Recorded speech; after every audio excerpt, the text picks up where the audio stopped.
नमस्कार दोस्तों, नमः शिवाय। जीवन ज्योति चैनल में आप सभी का हार्दिक स्वागत करती हूं। दोस्तों, आज बात करूंगी 22 जनवरी 2024 के विषय में। आप सभी लोग इस तारीख को तो बहुत अच्छी तरह से जान रहे होंगे कि यह तारीख हमारे लिए एक उत्सव है, एक पर्व है।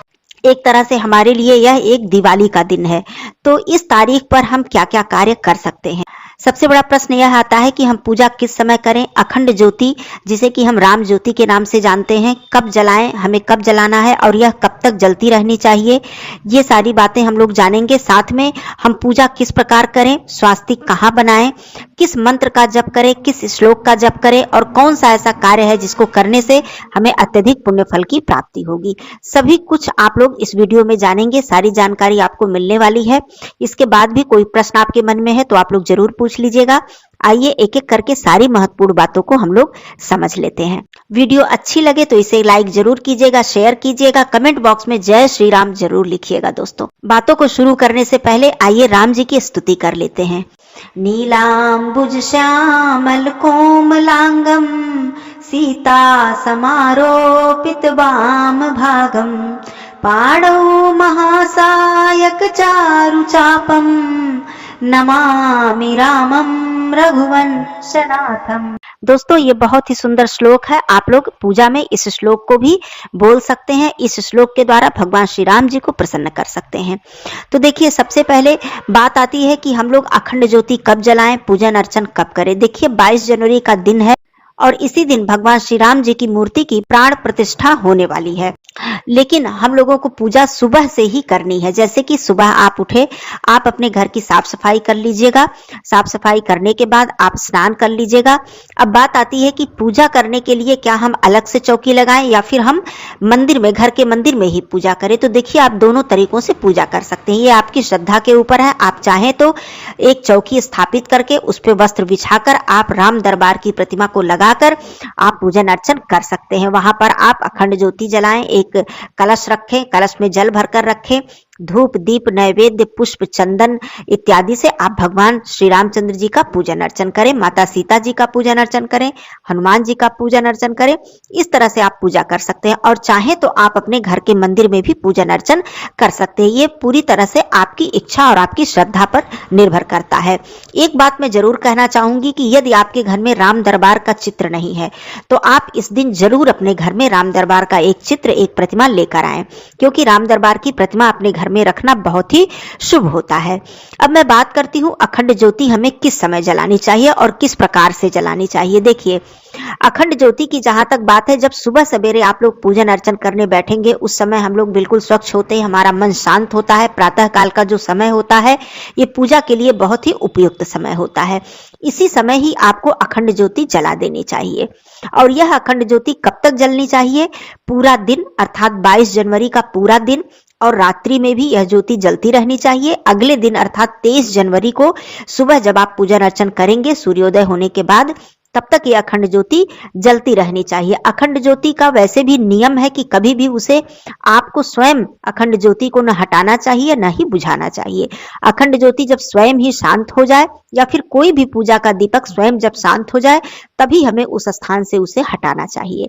तो ये तो बात हो गई कि हमें किस समय जलाना है। अब बात मैं करती हूं कि किस प्रकार जलाना है। देखिए, अखंड ज्योति जलाने का, दीपक जलाने का एक नियम होता है, क्योंकि दीपक जो हम जलाते हैं पूजा में इसका बहुत ही अधिक महत्व होता है। पहली बात तो ये माता लक्ष्मी जी का स्वरूप है।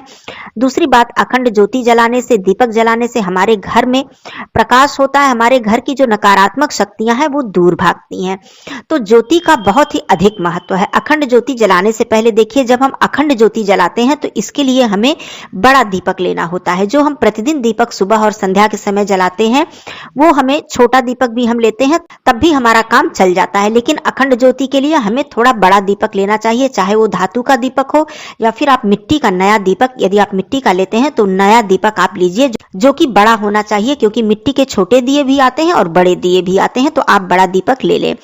अखंड ज्योति की जो बाती होती है दोस्तों, ये बाती बीच में कभी भी बदलनी नहीं चाहिए। कहने का मतलब, अखंड ज्योति की बाती हमें पर्याप्त उसकी लंबाई रखनी चाहिए जिस तरह से हमें अखंड ज्योति जलानी होती है। जैसे कि 1 दिन, 24 घंटे, 9 दिन, 7 दिन, 40 दिन, तो इस तरह से हमें अखंड ज्योति की बाती को भी उसी प्रकार से उसकी लंबाई लेनी चाहिए। अब ये बात हो गई अखंड ज्योति को जलाने से पहले हमें अखंड ज्योति को एक आसन देना होता है। आप सभी लोग जानते भी होंगे, जो लोग नहीं जानते हैं तो जो हम राम ज्योति जला रहे हैं उसमें भी हम यही नियम अपनाएंगे, क्योंकि यह भी अखंड ज्योति है और प्रभु श्री राम जी के चरणों में हम उन्हें समर्पित कर रहे हैं। तो आप चाहें तो एक पात्र ले लें, या फिर आप चौकी की स्थापना यदि आपने की है, उस पर वस्त्र आपने बिछाया है, तो उसी वस्त्र पर आप एक अष्टदल कमल बना सकते हैं। आप अबीर से, गुलाल से, अक्षत से, जैसे भी आप चाहें बना सकते हैं। तो उसको बनाकर आप उस पर अखंड ज्योति की स्थापना कर सकते हैं। या फिर आप एक पात्र लें, उस पर फूलों की पंखुड़ियां आप बिछा लें या अक्षत आप रख लें, उस पर भी आप अखंड ज्योति जला सकते हैं। या फिर आप किसी पात्र में स्वास्तिक बना लें, उसके ऊपर आप अखंड ज्योति रखकर आप जला सकते हैं। तो ये तो नियम हो गया आसन का। अब बात मैं करती हूं कि जब आपने आसन दे दिया, फिर आपने अखंड ज्योति उस पर रखी, उसमें आपने तेल डाला, बाती आपने लगाया, उसके बाद आप जलाने से पहले अखंड ज्योति का आप पूजन करेंगे। आप पूजन करते हुए कि हे माता लक्ष्मी जी, आप मेरे घर में स्थायी रूप से निवास करें, आप प्रसन्न हो, आप मुझे आशीर्वाद दें। इस प्रकार से प्रार्थना करते हुए हम अखंड ज्योति को प्रज्वलित करते हैं। प्रज्वलित करने के बाद जो आपने दीपक लिया है, जो ज्योति ली है, उस पे आप लोग अक्षत, पुष्प, चंदन, रोली, कुमकुम से आप तिलक करके उनका पूजन करके विधि विधान से उनको प्रणाम करते हुए आप अखंड ज्योति प्रज्वलित करेंगे। अखंड ज्योति प्रज्वलित करने के बाद इस बात का भी आपको ध्यान देना चाहिए कि अखंड ज्योति पे कहीं से हवा ना लगे, अर्थात वो बुझने ना पाए। एक जो आता है दीपक पे चिमनी रखा जाता है जो जालीदार होता है, उससे क्या होता है कि हवा इत्यादि, कीड़े मकोड़े इत्यादि उसमें नहीं पड़ते हैं और आपकी जो अखंड ज्योति है उसका बुझने का डर नहीं रहता है। सभी माताएं बहनें नवरात्रि में भी अखंड ज्योति जलाती हैं, सबको इसका नियम मालूम है, लेकिन मैं बता रही हूं कि इन सब बातों का ध्यान देते हुए आप प्रभु श्री रामचंद्र जी के चरणों में समर्पित करते हुए अखंड ज्योति सुबह के समय जला दें। दिन भर ध्यान रखें, रात्रि में भी आप अच्छी तरह से बाती और तेल का ध्यान रखते हुए तब आप यदि सोने जा रही हैं तो उससे पहले अच्छी तरह से आप अखंड ज्योति का ध्यान देकर तभी आप सोने जाएं। ये नियम है।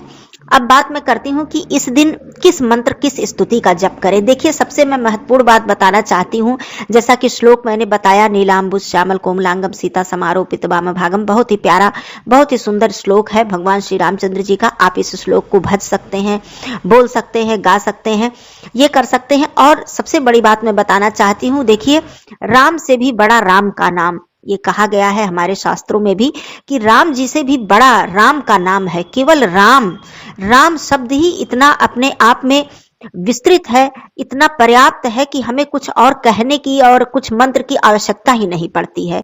इस राम नाम की इतनी अधिक महिमा है। आप सभी लोगों को मालूम है कि भगवान शिव जी स्वयं भगवान रामचंद्र जी को अपना प्रभु मानते हैं, अपना स्वामी मानते हैं। तो राम नाम ही बहुत ही बड़ा है अपने आप में। तो आप श्री राम जय जय राम, श्री राम जय जय राम, श्री राम जय जय राम, इस प्रकार से आप चाहें तो ये महामंत्र है, आप इस मंत्र का भी जप कर सकते हैं। या फिर आप बैठकर, आप चाहे पूजा स्थल पर या फिर अपने घर में ही, आप कुछ परिवार के सदस्य हैं, इकट्ठा हो जाए, वहां पर बैठकर हरे राम राम राम हरे हरे, हरे कृष्ण कृष्ण कृष्ण हरे हरे, यह महामंत्र है, आप सभी लोग जानते हैं।